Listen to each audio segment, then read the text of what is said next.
I imagine there was a liberation for you then in terms of the relationship with your actors, longer takes. Yes, you know, Keanu, 10 minutes was maximum. It wasn't even really 10, it was 9 something, you know. And when that thing starts rolling, there's a kind of underlying feeling that's precious stuff rolling through there.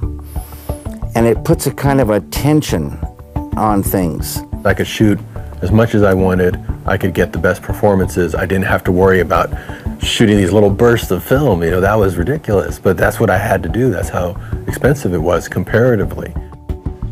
Digital, the little gizmo, 40 minutes, and you can be running the camera and talking to the actor, starting over again.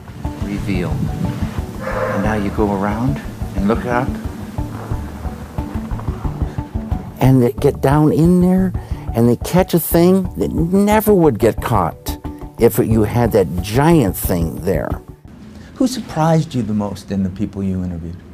I was surprised when David Lynch said that he didn't, as he says, don't hold me to it, Keanu, because I asked him if he was done with film, and he said yes. And I was surprised until I heard his answer.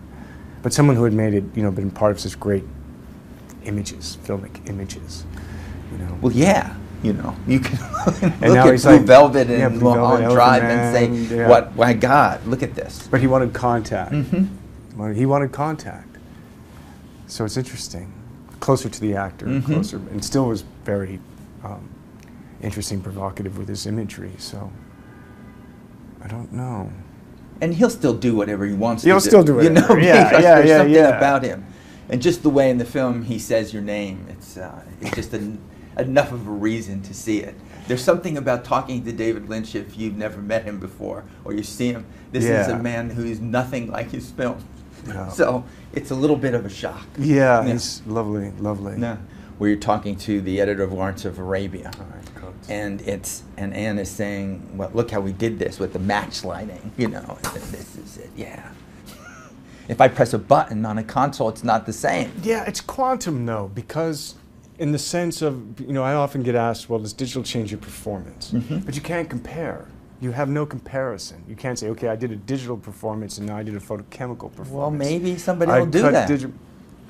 You know, yeah, maybe that could be a kind of, for the Guggenheim. It'll be the true side by side. No, like, no, it will be, you know, here it is. Let's look at it digitally and let's look at it this way. So you've done every kind of movie this way. I mean, do you look back at your own work and say, what if this were done digitally? Going back to the start of it?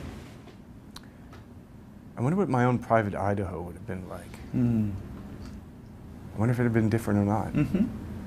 That would have been interesting to see what that would have been. Well, they are kind of fascinating questions.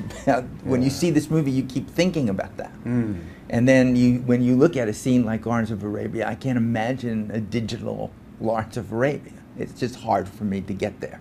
And the other thing I wanted to bring up was that you're talking to directors of photography, the DP, the unsung hero of so many movies. I know. You know, where a director can come and say, I want it to look like this, you know, like really good, but it should be, and it should have that, but I don't want that light over there. But make it really good. Yeah. You know, and then they do it. That's what they do. Yeah. Sometimes. Sometimes. Sometimes you don't need to tell them. You were talking to people who know how to do it almost all the time. I was really fortunate and to have had the time, you know, the chance to speak with some really lovely people and artists. Who got away from you? Who didn't you get to be in the movie? I don't want to talk about it. I was looking for Steven Spielberg. I was looking for Quentin Tarantino. I'm not saying anything. Quentin loves film. I'm not saying anything. Not saying a word. I'm not saying He didn't anything. just get on the phone and say, I'm not. No. Up yours, Keanu. I'm not doing this. No, we had a lot of people that you know, weren't interested in speaking with us or for whatever Those reason. bastards. I know, that's how they you don't feel. deserve to be. No, you hate it. They when don't deserve rejection sucks in any version. You know what I mean? It's just like you just hate it, but you understand it, and or you have to. But no, I mean it's a very broad subject and something that you know, we tried to kind of give, as you mentioned in your introduction, a bit of a kind of an opening, an introduction to this subject, this idea, the impact of digital cinema, you know, the end of film, and where are we?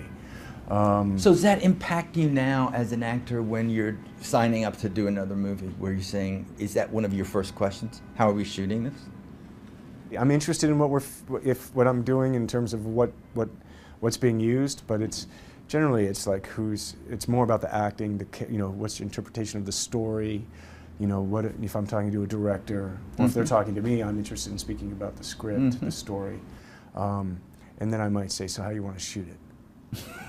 You know, It'll be way after all. well, a little bit, yeah, a little bit after that, because you have to know what you're doing when you walk in the room.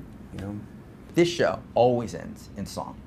oh really? It always does. It ends musically. It's just Really? maybe my Rolling Stone background. Right on. And I do that like you ask directors about, you know, what they want to shoot on and what they don't want to shoot on. Right, I don't really right. care what I'm not asking you for a full song, just a moment of some musical thing that's in your head. And you can't say you don't musical. sing, because I saw Sweet November and I remember time after time. I only know what I know. So I'm giving you this time to think. To think of a song? Yeah, there should be one in your head. Isn't music always in your head? You had a band. I know. This should be like a part of your life, even more than the chip. Yeah, but Even much more than I'm the going chip. through the jukebox right now, and Okay. I'm trying to I decide like seeing it. which way I'm going to go with this. Is this all on the chip? Yeah, I need to see that. I know I don't need, you know, Peter, it's not easy being green. I never thought you'd go Muppet. Wow. Of anything I would be thinking of. Yeah. No, well, I was thinking I could go punk rock on you. You should. Yeah. Well, then that one's like, you know, why? Why? Why? Yeah. I don't know why you just can't wake up and That's get like- some energy. That's like, you know, that's some discharge. that for was you. it. Boy. And all equipment is now destroyed. So, Keanu, thank you for that. You can't talk for the rest of the day. I'm good. Yeah, really? I'm That made energized. it made you feel good, didn't it? Yeah. Wow. Okay. All right. That was fun.